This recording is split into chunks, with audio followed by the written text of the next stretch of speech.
Hi, I'm Mel Lopez, Chief Economist for ASEAN. And I'm Peter Lundgren, founding CEO at Lundgren's Capital. Welcome to Sound Economies with Mel and Peter, an East Meets West podcast by Lundgren's Investor Insights. Here we share what we're focusing at in economies and financial markets from the developed and the developing world. Hi, Peter. Happy Lunar New Year to you and our listeners. How are you doing this week? I'm doing fine. Mel, it's busy as always. In many ways, investors are back. That's great. The markets are interesting. Trump is back. I'll say it's a full plate, yeah. How are you doing? How's your week been so far? Yeah, so it's been a fun week here in Manila because even if not everyone's exactly part of the Chinese community, we're all part of the celebration. So we had the holiday yesterday, and observing the markets always interesting, but a little less because some of the Chinese markets are closed for a couple of days this week. So but still, we never run out of things to talk about, Peter. We have a Correct. lot on our plate today. So, first, we'll discuss the expectations for listing activities and IPOs for the year. We're going to ask if there's appetite already for these listings. And then we move to China. First, we discuss the PMIs, or the Purchasing Managers Index figures for China in both the manufacturing and non-manufacturing and services. And then, of course, very exciting news, DeepSeek and how the Chinese AI service is breaking the US dominance. At least it appears so. And then we talk about Germany and developments in the political scene over there. And finally, as we always do, we are going to review and discuss our global outlook. Peter, Yeah. I'm going to throw you the first question and let me know how you think about the future or the upcoming listings this year. Is it a better year for IPOs versus 2024? Surely it will be a much more active year, and that is Mm-hmm. that is interesting. Why is that interesting? Because it shows it is actually normally a health sign that the big companies, the advisors, they trust that the stock markets are strong enough to absorb big IPOs that probably will be announced this year, throughout the year. Mm-hmm. And this alone is of course interesting. There'll be a lot of new companies to look at for investors. That is also interesting. Something new on the market and in the portfolio potentially. This is always exciting. If we start in sort of your part of the world in Hong Kong, the activity is expected to rise really significantly this year. Part of the explanation is that more Chinese companies choose not to be listed in New York on Wall Street because potential frictions between China and US. So Yes. they go to a bit more safe bet listing, and that is in Hong Kong. It's still outside China. They can attract international investors in a lesser extent than if they were listed on Wall Street, because a lot of US funds they actually have the limitation that the shares they invest into needs to be listed in US. But anyway, very interesting, Mm-hmm. and also some very big names that have been on the way for years now. Probably looking to as that will be in New York. Big tickets again. Very interesting. We are involved in some of our funds are in non-listed companies, but Yes. these companies are of course moving forward, and some of them have a dream of becoming as a listed as well. And if that market is healthy, it is very good for the whole process, and also important for, let's say, private equity and venture capital funds. So that's a good sign. Um, yeah. We could ask again a rhetoric question: can the market absorb these big listings? Because it actually means that the supply of stocks increases. So far, the indication is investors are ready. There haven't been a lot of new IPOs the past 2 years, so there's actually a bit of appetite on on getting new companies in the portfolio. There are money there that needs to be invested. That part is actually okay. It seems as the market is robust enough. That's important message also when we do our normal consideration about the market. Are there any specific like industries that we expect to have a lot more action in terms of public listings this year, Peter? Sure. As the Chinese sort of wave into to Hong Kong is a bit broader. When we look into to some of the upcoming listings for possible New York, fintech is actually a bit back. It has been it's a sector that many investors have left a bit, particularly the non-listed part of fintech, as was fintech companies that went into a lot of compliance and regulatory issues. They are not sort of in favor, but there are a couple of very big names that actually have countered sort of the roller coaster life, and one of them is Klarna, a well-known company. They are probably on the way to go public, and that's very interesting.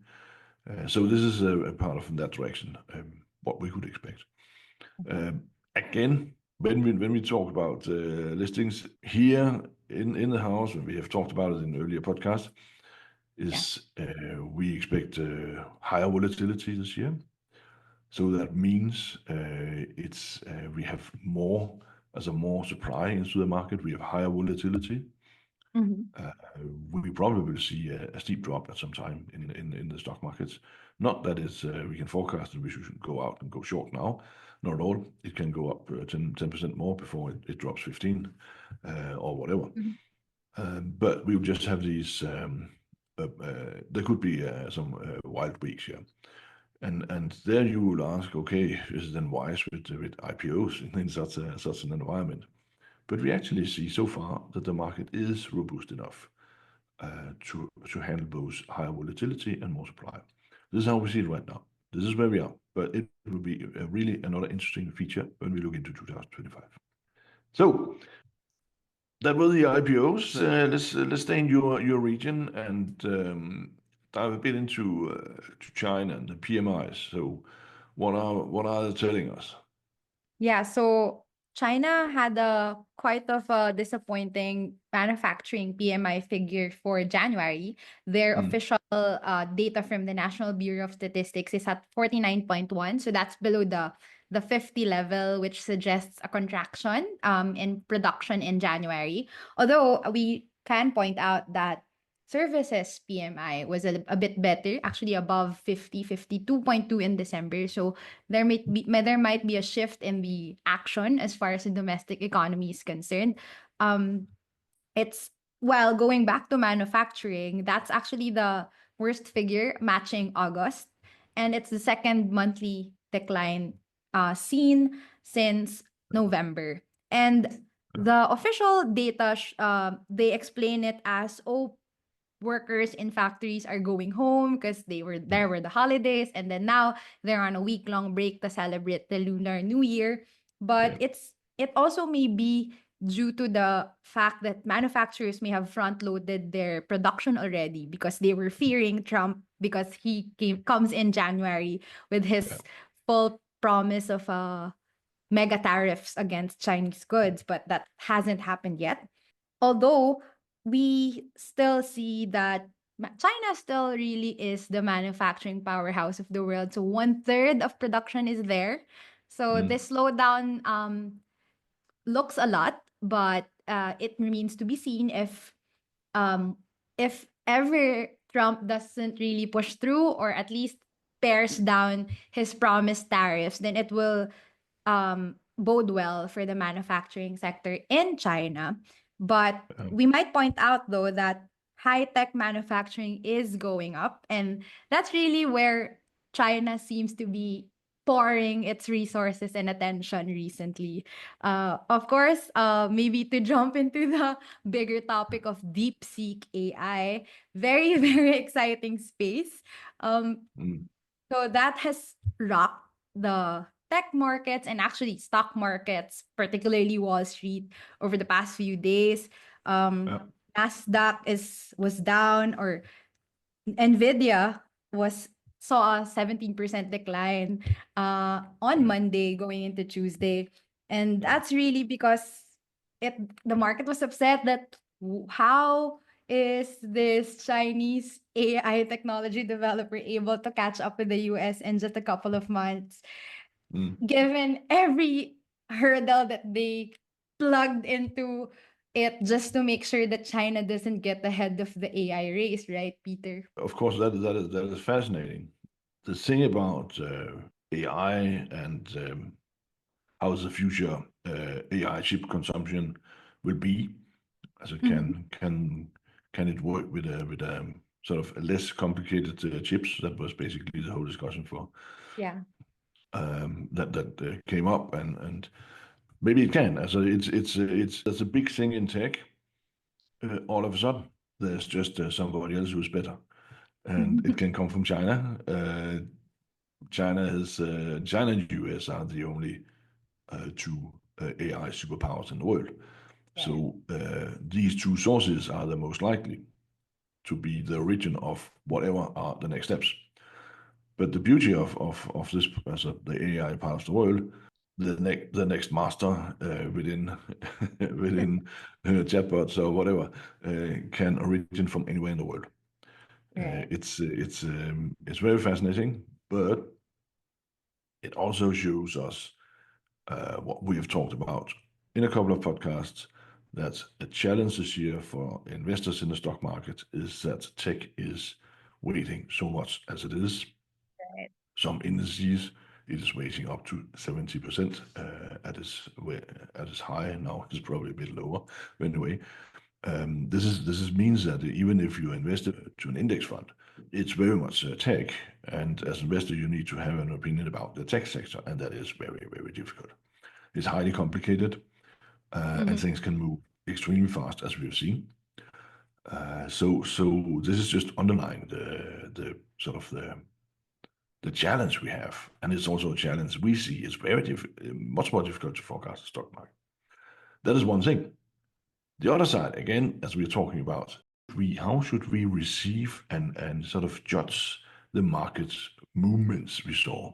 Mm-hmm. It was a steep sell-off at a Right. certain time, yeah. But it stabilized extremely well, fast, and it Mm-hmm. shows that the stock market is still very robust. It's the way we take it. Uh, Despite these sort of what could lead to big swings, the market absorbed it quite fast, and we still see that as another indicator. The stock market in general is pretty robust still, and that is sort of the good news, so to say. I think there was an initial shock, of course, Mhm. because the of course a lot of investors were so happy and confident that, oh look, Silicon Valley is doing really well in the AI race. Mhm. But at the same time, they've had their time. You can't expect them to be ahead of the race forever.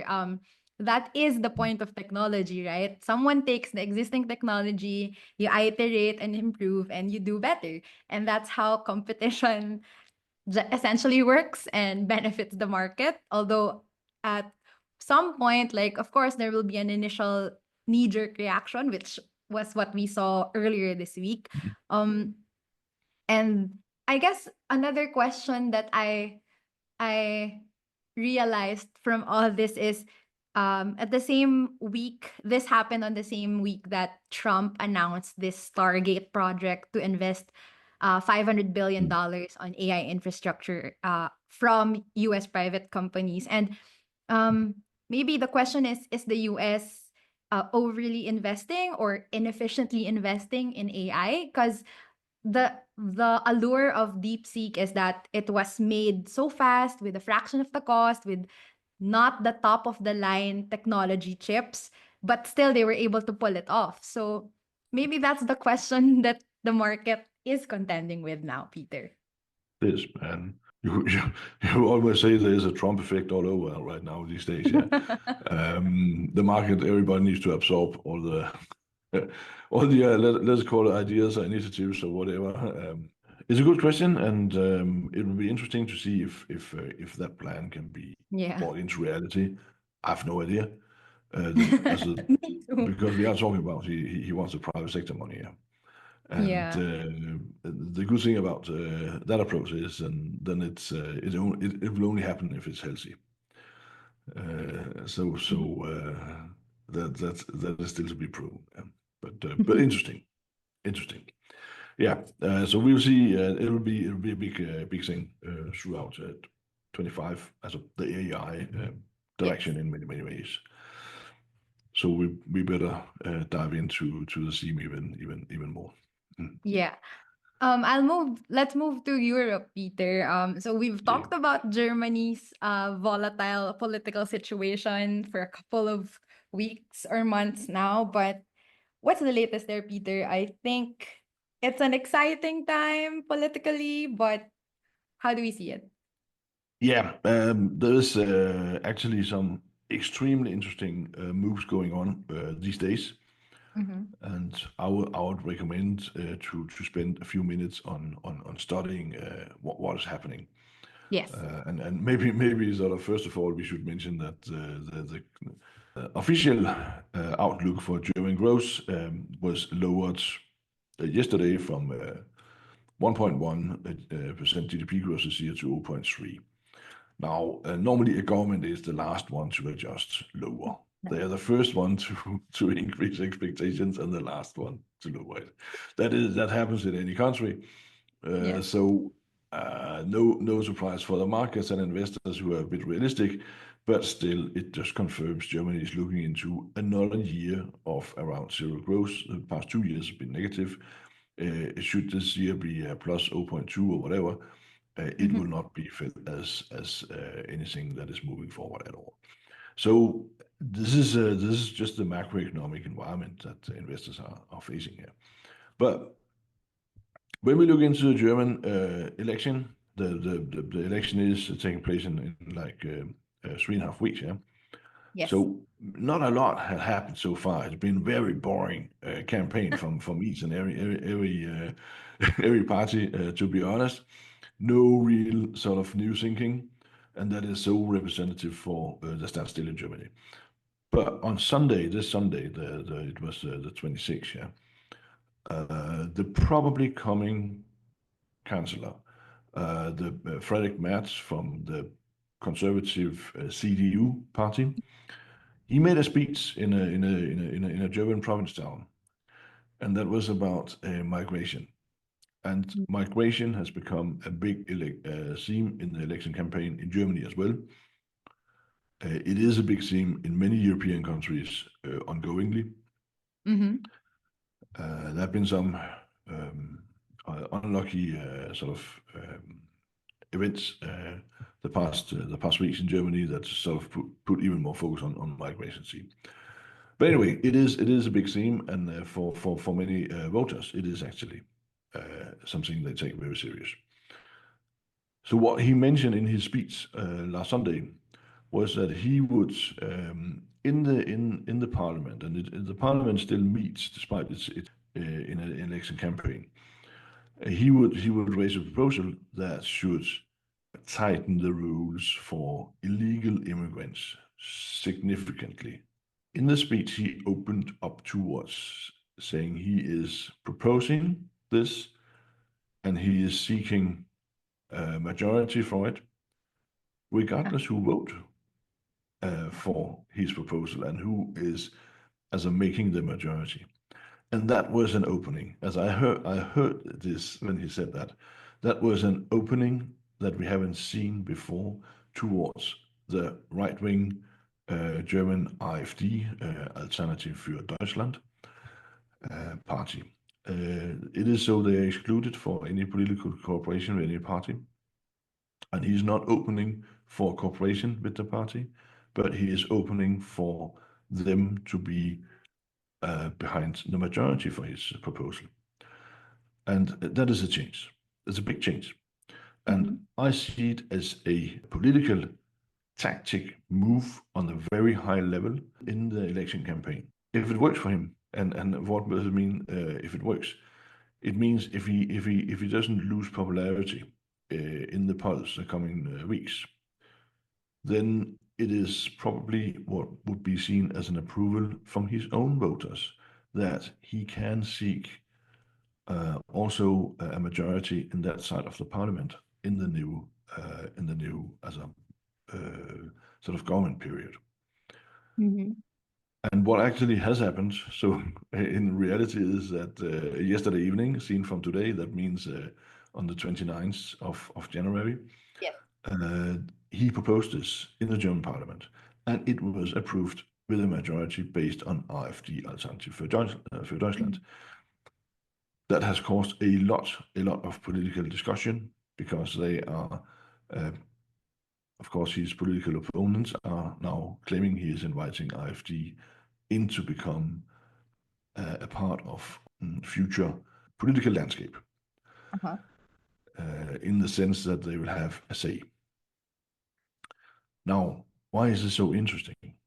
It's interesting because we here argue, I argue, that this can open for a German minority government only consisting of for the mass party CDU, and then they always have the Bavarian sort of clone with them that they call CSU. Mhm. And Germany has always had the tradition of a majority government, regardless how it's constituted, but always a majority government. But the last 12 to 16 years, it has meant that it has been dysfunctional. There's simply too big difference between the conservatives and the social democrats and the Greens that has a more socialist-like economy thinking. So instead of finding out what is good for Germany, they end up in an infight and doing nothing. And we've seen that in the past government period as well. Mhm. Actually, the only thing you could say they achieved was to legalize the consumption of cannabis, and that is the truth. And it's fantastic. It's impressive, yeah. So this paves the way for a conservative minority government. If that's going to happen, we don't know, but it is actually going to outrate it as more than 50% likely. Mhm. That means that the policy that will be focused, that will be a much more business focused policy. And it will probably, some of these initiatives will probably be approved as a final majority together with the right-wing AfD. But if the current polls would be, as we see today, would be the coming parliament, then there will only be four parties in the German parliament. And the Mhm. CDU minority government, they could find a majority with each of these three other parties, as the AfD, the Social Democrats, and the Greens. So Friedrich Merz, in that case, would probably come up with his proposals and go to the Social Democrats first and the Greens, saying, you can now support this and you can have your say. Otherwise, we just raise it in the parliament. They don't go to AfD and give them a say.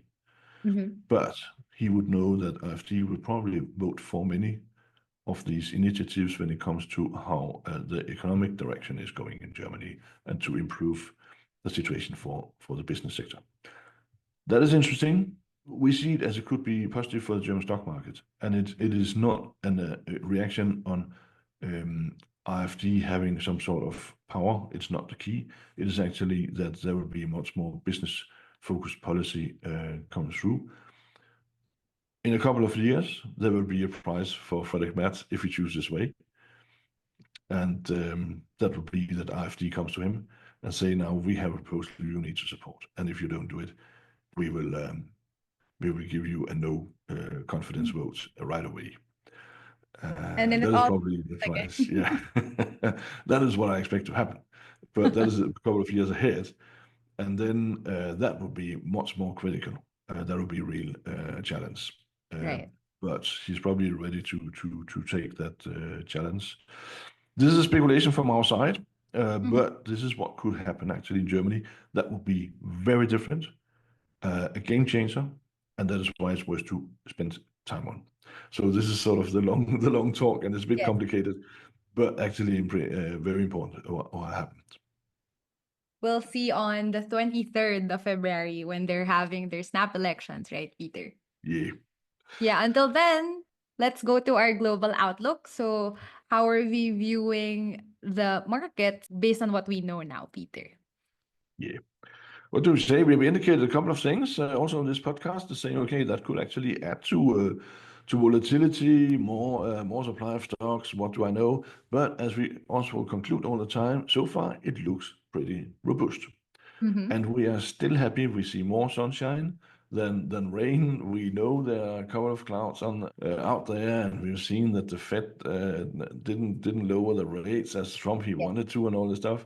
But that was expected. We Mm-hmm. have priced these things in, so we're happy with the sort of durations in the fixed income market that is sort of in the middle. We're happy to overweight risk still. We still see the market as robust. Higher volatility. Okay, we need to maneuver in that. That's what we're paid for. We're not nervous. We know there could be a steep sell-off one day, but it's too early to forecast and it's too early to react. So we stay happy. And I know it's a Chinese holiday week, but anyway, what do we say in Asia? Are we happy in Asia? Yes, Peter. So, a lot of developments, mainly from China, as we always closely monitor. Um, the markets are on pause this week, but recent developments, like of course, DeepSeek, is gonna help uh, improve attraction of investors towards this part of the world. Mm, And as you mentioned, if IPOs do blossom in Hong Kong, that's gonna be even more helpful in terms of sustaining market sentiment or improving market sentiment after a mm, year or two of very slow action in terms of public listings in this side of the financial markets. But as far as risks, we like the risks that we see because it presents opportunities also for growth. And at a time when mature economies are slowing down, whether it's mm. due to political issues like in Europe or maybe Yeah. increased uncertainty due to changes in political leaders, um, Mm, growth is here in Asia, especially in the Southeast Asian and the Chinese market. So we're mm. still optimistic. Fantastic. Good to hear. Thank you, Peter, for sharing your thoughts, and thank you to our listeners for tuning in. We'll be monitoring global developments and we'll share what's interesting in the next episode of Sound Economies, Mel and Peter on the Global Financial Markets, a podcast by Longines Investor Insights. Thanks for tuning in. For expert insights on the go, download the Longines Investor Insights app for free. For investors, we offer very exciting and high quality alternative investment funds, including our top rated Mutual China Fund. To know more, visit longinescapital.com.